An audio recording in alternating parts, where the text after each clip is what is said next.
Hello students, हम लोग chapter पढ़े धातु एवं अधातु यानी मेटल्स एंड नॉन मेटल्स। और आज की क्लास में हम लोग बात करेंगे अधातुओं के रासायनिक गुण के बारे में। तो चलिए मैं यहाँ पे हेडिंग देता हूँ अधातुओं के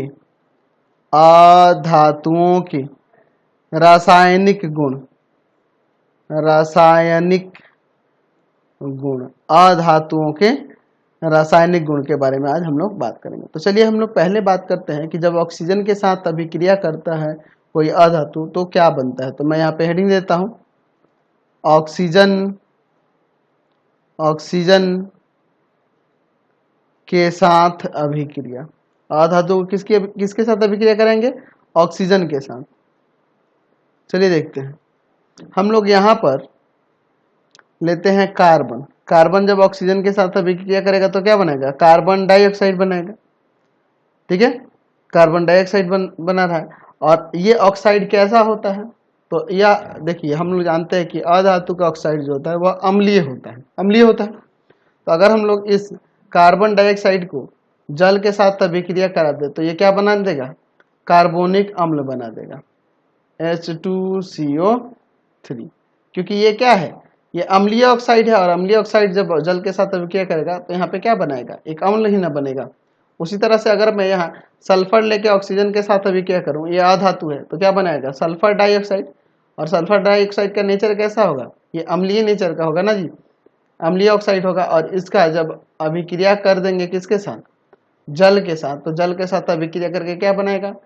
H2SO3। ठीक है, सल्फ्यूरस अम्ल बनाएगा। यहाँ भी अम्ल बन रहा है। तो हम लोग दो चीजें देख रहे हैं। हम लोग क्या देख रहे हैं कि जब अधातु ऑक्सीजन के साथ संयोग करता है तो अधातु का ऑक्साइड बनता है, और वह ऑक्साइड जब जल में घुलता है तो अम्ल हमें प्राप्त हो रहा है। देख रहे हैं ना? तो यहाँ पे लिख सकते हैं इसमें कि अधातुएं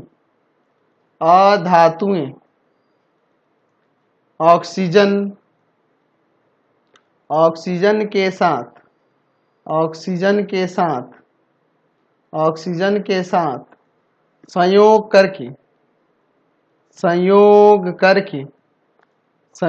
करके अम्लीय ऑक्साइड बनाती हैं। उसी अधातु का अम्लीय ऑक्साइड बनाएंगी, अम्लीय ऑक्साइड बनाती हैं।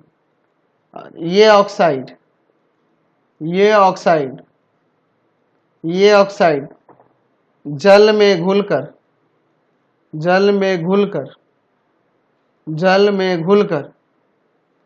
अम्ल बनते हैं या अम्ल बनाते हैं। ऐसे हम लोग यहाँ पर लिख सकते हैं। और ये अभिक्रिया भी आप नीचे लिख देना। ये दो अभिक्रियाएं यहाँ हो रही है। पहले देख रहे हैं उसका अम्लीय ऑक्साइड बन रहा है। यह अम्लीय ऑक्साइड जब जल में घुल रहा है तो क्या बन रहा है? यानी जल के साथ अभिक्रिया करने पे अम्ल बन रहा है कि नहीं? यहाँ भी और यहाँ भी हम लोग देख रहे हैं। समझ गए ना? यानी यहाँ पे हम लोग क्या देख रहे हैं कि जब भी हम लोग अधातु के ऑक्साइड की बात करेंगे तो वह अम्लीय होता है। लेकिन कुछ ऐसे भी अधातु के ऑक्साइड हैं जो क्या होते हैं? उदासीन होते हैं। उदासीन मतलब कि ना तो अम्लीय होंगे ना ही भस्मीय होंगे। जैसे अगर मैं बात करूं नाइट्रस ऑक्साइड, ये आपका उदासीन होता है। नाइट्रिक ऑक्साइड, ये भी आपका उदासीन होता है ना। कार्बन मोनोऑक्साइड, ये भी आपका उदासीन होता है। यानी कि ये ना तो अम्लीय होगा ना ही भस्मीय होगा, उदासीन होता है। समझे? चलिए अब हम लोग बात करते हैं कि क्लोरीन के साथ अभिक्रिया अधातुएं कैसे करते हैं। तो मैं यहाँ पे हेडिंग देता हूँ सेकेंड नंबर में कि क्लोरीन के साथ अभिक्रिया, अधातुओं की क्लोरीन के साथ अभिक्रिया किस तरह से हो रही है। चलिए देखते हैं इसको। मैं यहाँ पर हाइड्रोजन ले लेता हूँ, या अधातु है ना, ऑक्सीजन का हाइड्रोजन अधातु है। यहाँ क्लोरीन के साथ अभिक्रिया करेगा तो क्या बन रहा है? HCl। बैलेंस करने के लिए इसमें 2 लगा दे रहे हैं। हम लोग यहाँ पर ले लेते हैं फॉस्फोरस, और यह अभिक्रिया करा देते हैं क्लोरीन के साथ। तो बनेगा क्या? बन जाएगा यहाँ पर फॉस्फोरस ट्राइक्लोराइड। संतुलित करने के लिए यहाँ पे हम लोग 4 लगा देंगे, यहाँ 6 लगाना पड़ेगा। 6 दूना ये क्लोरीन 12 हो गया, और यहाँ भी 4 दिया 12 हो जाएगा। 12 परमाणु इसके हो गए, फॉस्फोरस के 4 हो गए, संतुलित हो गया। तो हम लोग क्या देख रहे हैं? क्लोराइड बना रहा है। अधातुएं क्लोरीन के साथ अभिक्रिया करके क्या बना रही है? देखो ये हाइड्रोजन क्लोराइड है, ये फास्फोरस ट्राइक्लोराइड है, तो क्लोराइड ही ना बन रहा है, तो हम लोग लिख सकते हैं यहाँ पे कि अधातुएं क्लोरीन के साथ क्लोरीन के साथ अभिक्रिया करके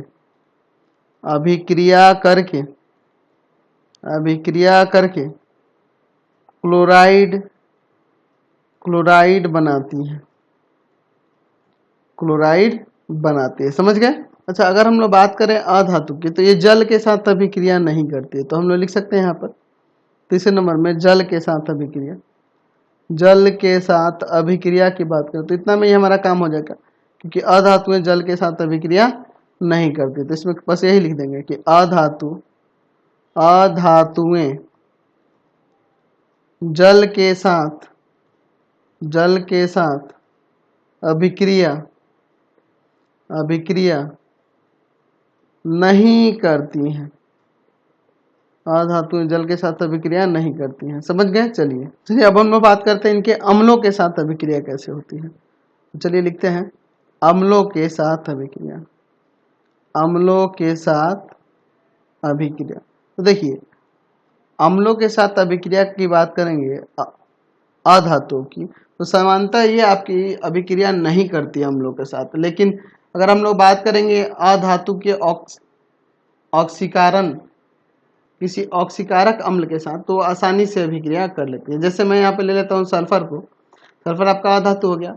मैं यहाँ पर एक ऑक्सीकारक अम्ल लेता हूँ, यहाँ पे मैं लेता हूँ नाइट्रिक अम्ल HNO3 नाइट्रिक अम्ल, तो ये अभिक्रिया कर सकता है। अभिक्रिया के फलस्वरूप क्या बन जाएगा? तो आपका सल्फ्यूरिक अम्ल बनेगा, प्लस में नाइट्रिक ऑक्साइड और प्लस में जल बनेगा। तो इसको संतुलित करने के लिए यहाँ 2 लगाइएगा। यहाँ देखो सल्फर 1 है, फिर यहाँ पे ऑक्सीजन कितना हो जा रहा है? 4 2 6 और 6 4 10 हो जा रहा है। तो यहाँ पर एक काम करो ना, यहाँ पर आप नाइट्रोजन यहाँ 6 लगा दो, तो नाइट्रोजन 6 हो गया। यहाँ पे 18 ऑक्सीजन हुआ, यहाँ 4 और 2 6 और 12 6 18 हो गया। यहाँ भी हो गया क्या नहीं? संतुलित हो गया दोनों तरफ। तो हम लोग यहाँ पे लिख सकते हैं कि अधातुएं अम्लों के साथ प्रायः अभिक्रिया नहीं करती हैं,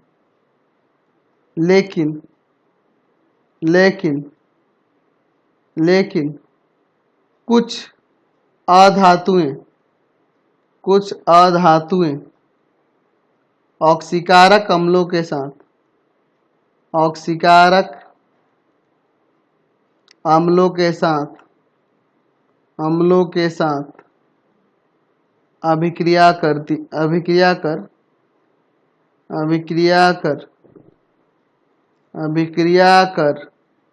अभिक्रिया करके ऑक्सी अम्ल बनाती हैं।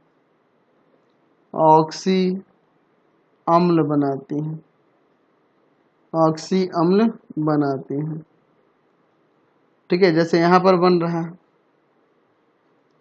सल्फ्यूरिक अम्ल, देख रहे हैं ना जी।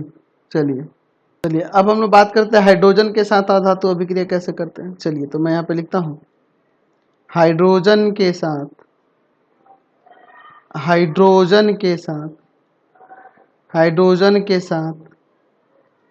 अभिक्रियाएं। तो हम लोग हाइड्रोजन के साथ अभिक्रिया कैसे करेंगे? तो मैं यहाँ पे हाइड्रोजन एक सल्फर ले लेता हूँ और यहाँ हाइड्रोजन के साथ अभिक्रिया करके देखता हूँ, तो हाइड्रोजन सल्फाइड बन जाएगा। तो हम लोग क्या देख रहे हैं कि अधातुएं हाइड्रोजन के साथ सहयोग करके हाइड्राइड बनाती हैं, हाइड्राइड का निर्माण करती है। तो हम लोग यहाँ लिख सकते हैं कि अधातुएं हाइड्रोजन के साथ संयोग करके हाइड्राइड का निर्माण करती हैं। हाइड्राइड का निर्माण करती है। जैसे देख रहे हैं ना, सल्फर हाइड्रोजन के साथ अभिक्रिया करके क्या बना रहा है, हाइड्रोजन सल्फाइड बना लिया है। समझ गए कि नहीं? जो आपके अधातुएं होते हैं ना, अधातुएं ऑक्सीकारक जैसा आचरण करते हैं। तो हम लोग एक और ये पॉइंट लिख सकते हैं कि अधातुएं रासायनिक गुण में ही ना आएगा जी, अधातुएं ऑक्सीकारक जैसा आचरण करती हैं। ठीक है, जल के साथ अभिक्रिया करा दो, फ्लोरीन का तो अभिक्रिया करेगा तो क्या बनेगा, हाइड्रोजन फ्लोराइड और प्लस में ऑक्सीजन। संतुलित करने के लिए हम लोग यहाँ पर 4 लेते हैं, यहाँ पर 2 लेते हैं। हाइड्रोजन इधर 4 हो गया तो यहाँ पे भी 2 लेना होगा, 2 ऑक्सीजन हो गए। देख रहे हैं ना? तो यहाँ पर क्या देख रहे हैं हम लोग कि यहाँ जो आपका अधातु फ्लोरीन है ये कैसा व्यवहार कर रहा है, ये ऑक्सीकारक का व्यवहार कर रहा है। देखो यहाँ से हाइड्रोजन इसके साथ आके जुड़ जा रहा है, देख रहे ना, जल से हाइड्रोजन इसके साथ संयोग कर ले रहा है तो ये हाइड्रोजन फ्लोराइड बन जा रहा है। ठीक है, तो ये जल से ऑक्सीकृत हो रहा है, ऑक्सीकृत होकर हाइड्रोजन फ्लोराइड बना रहा है। इसका मतलब कि अधातुएं क्या होती हैं, ऑक्सीकारक जैसा आचरण करती है। समझ गए? चलिए, अगर हम लोग इनके रासायनिक गुण, धातु और अधातु के रासायनिक गुण के आधार पर हम लोग अगर बात करें इनके अंतर की, हमें बताना हो कि धातु और अधातु में 5 अंतर बताने हो। ठीक है, रासायनिक गुण के आधार पर। ठीक है, तो यहाँ पे चलिए मैं धातु लिख देता हूँ और यहाँ पर अधातु लिख देता हूँ। तो जितने भी हमने अभी तक इस चैप्टर के वीडियो देखे हैं वहाँ से तो आपने सीख लिए होंगे। मैंने दूसरे वीडियो में और इस वीडियो में, 4th वीडियो में मैंने आपको बता दिया है धातु और अधातु में क्या रासायनिक गुण हैं। तो उनके आधार पर इनके अंतर को आप नहीं लिख सकते हो। तो चलिए हम लोग इसके कुछ अंतर को लिखते हैं। धातु में अगर बात करें तो धातुओं के परमाणु जो होते हैं कैसे होते हैं, धनायन होते हैं। यहाँ पर लिख सकते हैं धातुओं के, एक गुण ये हो जाएगा, धातुओं के परमाणु धनायन होते हैं और अधातु में ऋणायन होते हैं। तो पहला अंतर तो यही हो गया, अधातुओं के परमाणु ऋणायन होते हैं। ठीक है, निगेटिव चार्ज वाले होते हैं। अच्छा, ये आप धातु की बात करें तो इसका ऑक्साइड भास्मिक होता है। धातुओं का ऑक्साइड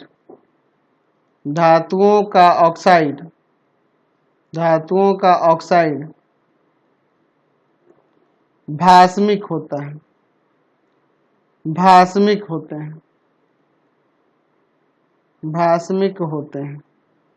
धातु के ऑक्साइड भास्मिक होते हैं और इसके ऑक्साइड कैसे होते हैं, अधातु के अम्लीय होते हैं। हम लोग लिख सकते हैं कि अधातुओं के ऑक्साइड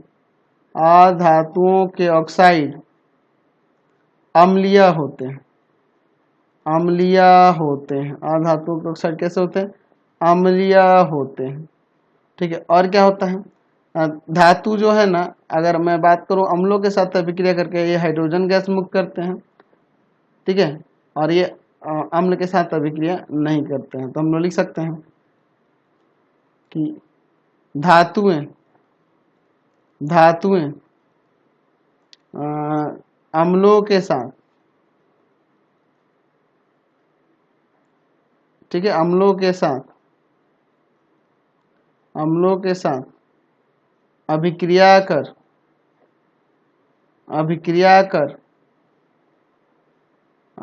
करती हैं और क्या देती हैं, हाइड्रोजन गैस देती है ना।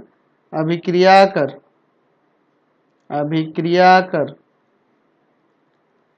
हाइड्रोजन गैस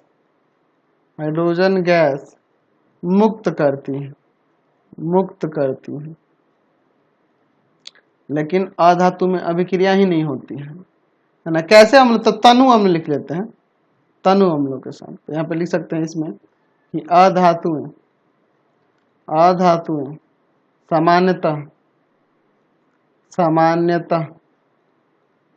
सामान्यतः तनु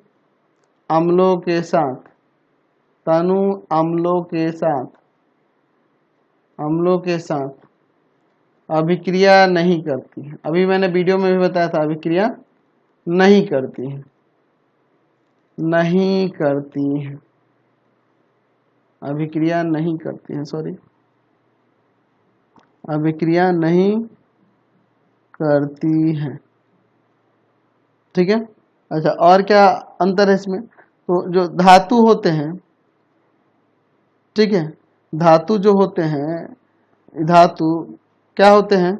ये हाइड्रोजन के साथ संयोग नहीं करते। तो लिख सकते हैं इसमें कि धातुएं, देखे थे धातु में नहीं ना था हाइड्रोजन के साथ संयोग। धातुएं सामान्यतः हाइड्रोजन के साथ संयोग नहीं करती हैं। ठीक है। जबकि अधातु में ऐसा होता है। तो हम लिख सकते हैं यहाँ पर, ये 3 नंबर था, 4 नंबर में लिख सकते हैं कि अधातुएं हाइड्रोजन के साथ संयोग करके हाइड्राइड बनाती हैं। हाइड्रोजन के साथ संयोग करके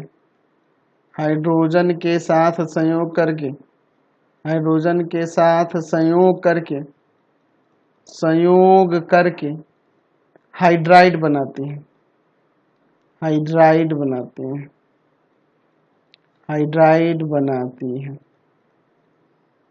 ठीक है। और क्या अंतर है इसमें? तो हम लोग यहाँ 5 नंबर में और भी लिख सकते हैं। मैंने बताया था कि धातुएं जो होते हैं ना, अवकारक होते हैं और अधातुएं ऑक्सीकारक होते हैं। अभी हमने देखे थे, तो हम लोग लिख सकते हैं कि धातुएं अवकारक होती हैं, ठीक है, और अधातुएं क्या होती है? ऑक्सीकारक होती है। अधातुएं ऑक्सीकारक होती है। समझ गया ना? तो ये हमें अंतर पता चल गया। इनमें रासायनिक अंतर, हमने रासायनिक विभेद देख लिया क्या क्या है।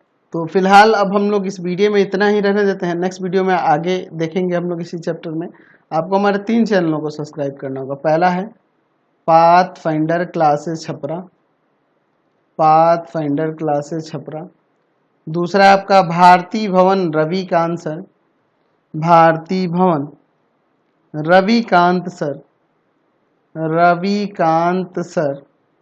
और तीसरा चैनल है आपके रविकांत सर के नाम से। तीनों चैनल को सब्सक्राइब कर लेंगे और इससे रिलेटेड वीडियो के लिए सीधे डिस्क्रिप्शन में जाएंगे। इससे रिलेटेड नोट्स के लिए गूगल पे जाकर सर्च करेंगे www.ravikantsir.in, और यहाँ पर जाकर आप सभी क्लासेस के नोट्स और उनके PDF को डाउनलोड कर सकते हैं, पढ़ भी सकते हैं। इंस्टाग्राम और फेसबुक पे जाके पाथफाइंडर क्लासेस छपरा को लाइक एंड फॉलो करना नहीं भूलेंगे।